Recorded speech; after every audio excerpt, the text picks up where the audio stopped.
আচ্ছা, আজকে আমরা কোষে দেখি 2 এর পাইচিত্র,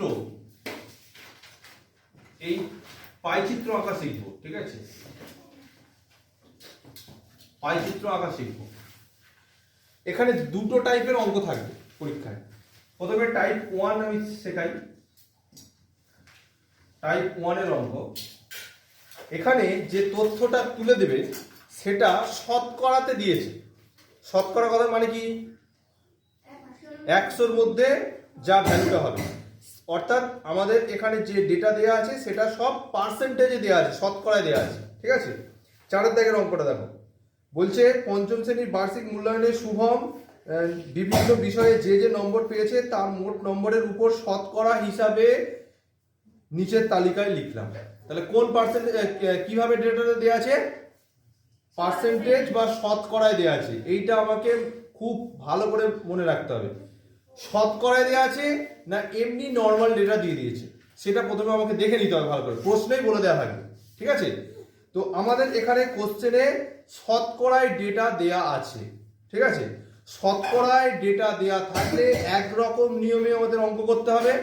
আর যদি এমনি নর্মাল ডেটা দিয়ে দিল, কোনো শতকরা এমনি ডেটা দিয়ে দিচ্ছে, সেটা হচ্ছে 5 দাগের অঙ্কে। দেখে নাও, পাড়ায়, আমাদের পাড়ায় মধুবাবুর দোকান আছে, আমি মধুবাবুর দোকানের একদিনের বিভিন্ন ধরনের জিনিস বিক্রির তালিকা তৈরি করলাম। এখানে কিন্তু কোনো শতকরায় ভ্যালু দেয়নি, সে ডে ওয়াইজ দিয়ে দিয়েছে যে প্রথম দিনে হচ্ছে পাউরুটি বিক্রি করছে এত টাকা, স্লাইস পাউরুটি এত টাকার, কেক এত টাকার, বিস্কুট এত টাকার বলে দিয়ে দিয়েছে, কোনো শতকরায় ভ্যালু দেয়নি। তাহলে দুটো আলাদা টাইপের অঙ্ক, 4 দাগেরটা এক টাইপের অঙ্ক, 5 দাগেরটা একরকম টাইপের অঙ্ক। ঠিক আছে, 4 দাগের যে অঙ্কটা দিয়েছে সেটা হচ্ছে কি শতকরায় প্রকাশ করতে দিয়েছে, শতকরায় ভ্যালুটা দেওয়া আছে শতকরায়। শতকরার অঙ্ক একরকম নিয়মে হবে, আর এমনি নর্মাল ডেটা যদি দিয়ে দেওয়া থাকে তাহলে তার নিয়মটা আরেক রকম ভাবে হবে, সেই অঙ্ক আরেক রকম হবে। তা আগে আমরা শতকরার নিয়মটা দেখে নিই। শতকরার নিয়ম থাকলে আমাদের এক্সট্রা কোনো কিছু করতে হচ্ছে না, তার জন্য শুধু একটা ছক বানাবো, ছক বানানোর পরে আমরা ছবিটা আঁকবো, আঁকলেই আমাদের কমপ্লিট। ছবি মিনস পাইচিত্র, বৃত্তাকার বৃত্তের মধ্যে তাদের চিত্রটা বা এই বিষয়টাকে উপস্থাপন করাটাকে বলছি পাইচিত্র। এই পাইচিত্রটা আঁকলেই আমাদের কমপ্লিট। তাহলে আমরা যে ছকটা বানাবো, ছকটা ভালো করে দেখে নিই। এখানে 3টে ঘর হবে। 1 নম্বর ঘর কি দিয়েছে, আচ্ছা 1 নম্বর ঘরে আমরা কি লিখবো সেটা প্রশ্নেই বলে দেওয়া থাকবে। প্রশ্নে দেখো ছকটা যেটা দিয়েছে সেটা কি দিচ্ছে, বিষয় আর প্রাপ্ত নম্বর, তাই তো। ব্যাকেটে কিন্তু শতকরায় কথাটা লেখা আছে, তাহলে বিষয় কথাটা আগে লিখি। প্রথম ঘরে বিষয়, পরের ঘরটা যেটা লিখবো সেটাতে লিখবো প্রাপ্ত নম্বর। ব্র্যাকেটে লিখতে হবে কি, শতকরা, শতকরা। ঠিক আছে, এই নম্বরটা কিসে দেওয়া হলো, শতকরায়। ঠিক আছে, এটা কিন্তু টাইপ 2 এর অঙ্ক, মানে 5 দাগের অঙ্ক থেকে এইটা খুঁজে পাওয়া যাবে, মানে শতকরায় ভ্যালু দেওয়া থাকবে না, এমনি নর্মাল ভ্যালু দেওয়া আছে। ঠিক আছে, প্রশ্ন দেখে বুঝতে হবে যে কোন টাইপের অঙ্ক চলছে। আচ্ছা, এইবার হবে পরের ঘরটাই হবে বৃত্তকলার কেন্দ্রীয় কোণ, বৃত্তকলার কেন্দ্রীয় কোণ, এটা বের করতে হবে। ঠিক আছে, আচ্ছা আমাদের এখানে কটা ডেটা দেওয়া আছে, বাংলা, ইংরেজি, অঙ্ক, পরিবেশ, শারীরশিক্ষা, হাতের কাজ, তার মানে 5-6টা ডেটা দেওয়া আছে। আমরা ছোট ছোট করে লাইনটা টেনে নিই। একটা ঘর, দুটো, 3টে, 5টা তো টোটাল, 4টে, 5টা। ঠিক আছে, 5টা ঘর টেনে নিলাম। আচ্ছা, এবার বিষয়গুলো কি কি লেখা ছিল আমি লিখে ফেলি আগে। প্রথমে বাংলা প্রথম বিষয়, ইংরেজি, ইংরেজি ছিল দ্বিতীয় বিষয়, অঙ্ক তৃতীয় বিষয়, পরিবেশ,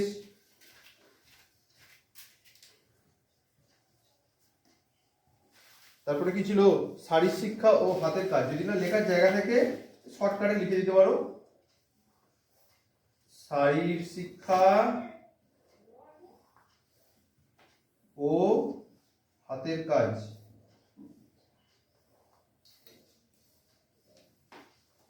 এইটা আমাদের বিষয়গুলো ছিল, সব লিখে নিয়েছি। ঠিক আছে, পরিষ্কার?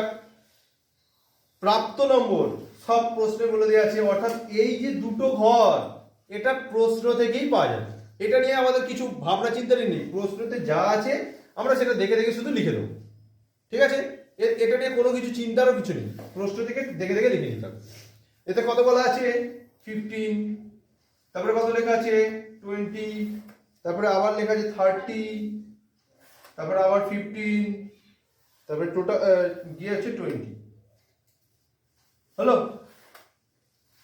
এগুলো সব প্রশ্ন থেকে আমি পেয়ে গেলাম ছকটায়। আচ্ছা, এবার এখানে খুব ইম্পর্টেন্ট এই ঘরটায় বৃত্তকলার কেন্দ্রীয় কোণ নির্ণয় করা। ভালো করে দেখে নাও, এখানে কি শুধু 15 দেয়া আছে বা শুধু 15 দেয়া আছে? এটা কিভাবে দেয়া আছে? তার মানে 15% দেয়া আছে, এই রকম বিষয়ে দেয়া আছে 15%, কারণ শতকরা কথাটা আমি উপরে আগে লিখে দিয়েছি, ওই জন্য চিহ্ন দিইনি। তারপরে এইটা অ্যাকচুয়ালি ডেটাটা দেয়া আছে 15%। এবার কার কার মনে আছে পার্সেন্টেজ তুলতে গেলে কি করতে হয়? 100 দিয়ে ভাগ। তার মানে 15%, এটা আমরা কি লিখতে পারবো?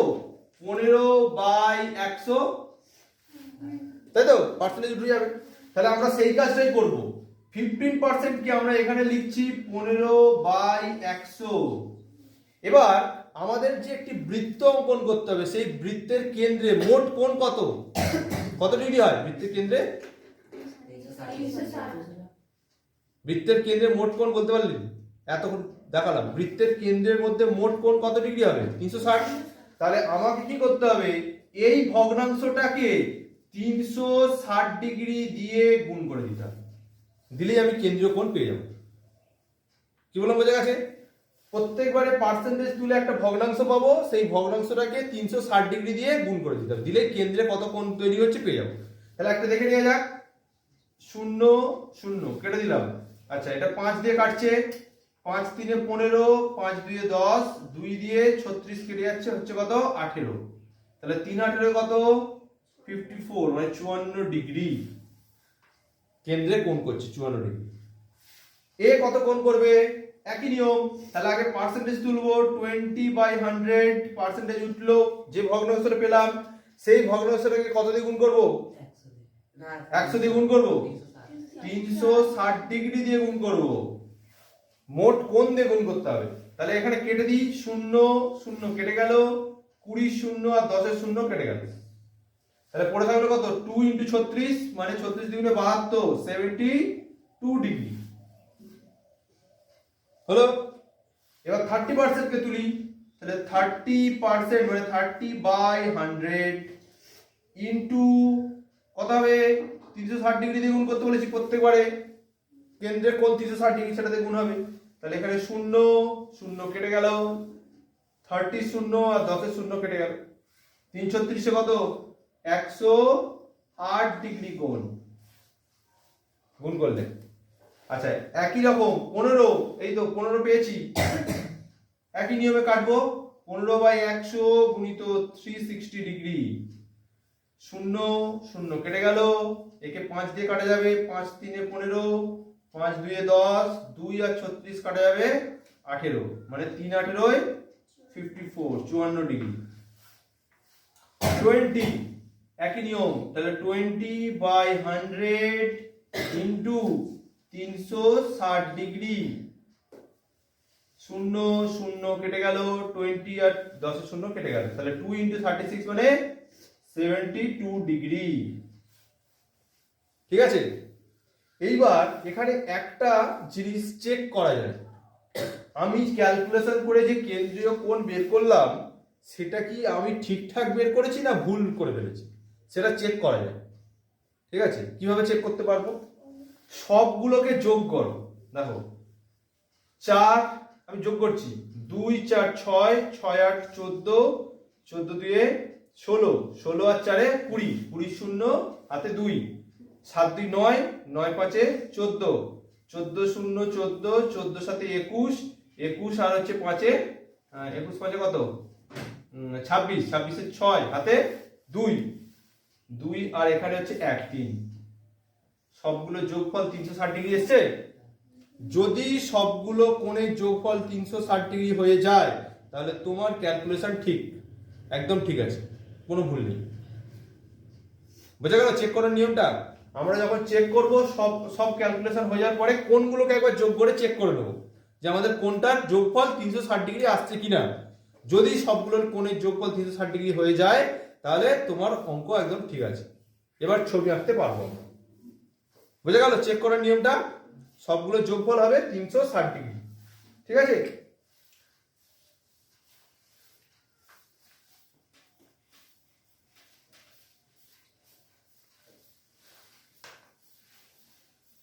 এবার আমরা তাহলে টাইপ 2 এর অঙ্কটা দেখছি। এখানে আমাদের তথ্য প্রশ্নে যেটা দেয়া থাকবে সেটা কিন্তু শতকরায় দেয়া থাকবে না। এই টাইপেরই অঙ্ক বেশি পরীক্ষায় পড়ে। শতকরায় দেয়া থাকবে না যে তথ্য, যেমন 5 দাগের অঙ্কটা, ওখানে যে তথ্যটা দেয়া আছে বা ডেটাটা দেয়া আছে তাতে কি শতকরায় ডেটা দেয়া আছে? দেয়া আছে? শতকরা ডেটা দেয়া নেই, এমনি নর্মাল ডেটা দিয়ে দিয়েছে। বলেছে জিনিস সাধারণ পাউরুটি 320 টাকা, স্লাইস পাউরুটি 100 টাকা, কেক 160 টাকা, বিস্কুট 140 টাকা, কোনো শতকরা ভ্যালু দেয়নি, এমনি নর্মাল ভ্যালু দিয়ে দিয়েছে। এই টাইপেরই অঙ্ক বেশি পরীক্ষায় দিয়ে দেয়, ঠিক আছে? তাহলে আমরা এইটা শিখবো কিভাবে করতে হয়। প্রথমেই ছক তৈরি করার আগে, আমরা যেমন আগের অঙ্কটা প্রথমে ছক করেছি, এটাতে প্রথমে ছক তৈরি করার আগে আমাদের একটা কাজ করে নিতে হবে। সেটা কি? এখানে যে তথ্যটা দেয়া থাকবে তার নিচের যে ডেটাটা আছে, অর্থাৎ এখানে আমাদের যে তথ্য দেয়া আছে তাতে দেয়া আছে মূল্য। এই মূল্য 320 টাকা, 100 টাকা, 160 টাকা, 140 টাকা, এই তথ্যগুলো, এটাকে পরিসংখ্যাও বলা যেতে পারে, এই তথ্যগুলোকে আগে যোগ করে নিতে হবে, মানে এদের সমষ্টি বের করতে হবে, ঠিক আছে? প্রত্যেকটা অঙ্কেই নিচে যে ডেটাটা দেওয়া থাকবে, মানে যে পরিসংখ্যাটা দেওয়া থাকবে তার সমষ্টি বের করতে হবে, প্রথম কাজ এটা। তারপরে আমরা ছক বানাবো। বোঝা গেছে? শতকরা অঙ্কে এসব কিচ্ছু করতে হয় না, সরাসরি আমরা ছক বানাতে পারি। কিন্তু যে অঙ্কগুলো শতকরায় ডেটা দেওয়া থাকবে না, শতকরার ভ্যালু দেওয়া থাকবে না, তাদের ক্ষেত্রে প্রথমে নিচে যে পরিসংখ্যাগুলো দেওয়া থাকবে তাদের সমষ্টি প্রথমে বের করতে হবে, তারপরে আমরা ছক বানাবো। তাহলে প্রথমে এদের আমি বের করছি, লিখবো কি? জিনিসের মোট, মোট মানে কি? সমষ্টি তো, মোট মূল্য। এটা প্রথমে আমাকে তৈরি করে নিতে হবে প্রত্যেকটা অঙ্কে। শতকরা দেয়া থাকবে না যে অঙ্কে, সেইটা আমাকে এরকম ভাবে মোট বা সমষ্টি পরিসংখ্যা বের করে নিতে হবে। এখানে তাহলে কত টাকা হচ্ছে না 320 টাকা প্লাস 100 টাকা প্লাস 160 টাকা প্লাস 140 টাকা, তাই তো? এবার সবগুলো যোগ করছি, কত হচ্ছে? 0 0 0, 4 6 10, 10 0 10, 12, 12 2 হাতে 1 1 1 2 3 4 4 3 7, 720। তাহলে মোট মূল্য কত হচ্ছে? 720। ব্যাস, এইটা প্রথমে আমাকে তৈরি করে নিতে হবে ছক সাজানোর আগে। এইবারে আমি ছক সাজাতে পারবো, একই নিয়মে ছক হবে। শতকরার অঙ্কে যে নিয়মে ছক হয়েছে এখানেও একই নিয়মে ছক হবে, শুধু একটি ভিন্নতা থাকবে, আমি বলে দিচ্ছি। আমি ছকটা লিখছি। তাহলে প্রথমেই আমি বলেছিলাম শতকরা এই অঙ্কেতে প্রথম দুটি ছক কি করে পাবো? বই প্রশ্নে যা লেখা থাকবে সেটাই আমি লিখে দেবো। তাহলে প্রশ্নে কি লেখা আছে? জিনিস, হ্যাঁ জিনিস, এটার লেখা ছিল মূল্য। তাহলে প্রশ্নে যা লেখা আছে আমি সব লিখে ফেললাম। এখানে কটা ডেটা দেওয়া আছে? 4টে। লিখে ফেলছি, একটা, দুটো, তিনটে, চারটে ডেটা দেওয়া আছে। তাহলে জিনিসগুলো আগে লিখে ফেলি। আমি শর্টে লিখছি, জায়গা বেশি থাকলে লিখতে পারো। সাধারণ পাউরুটি,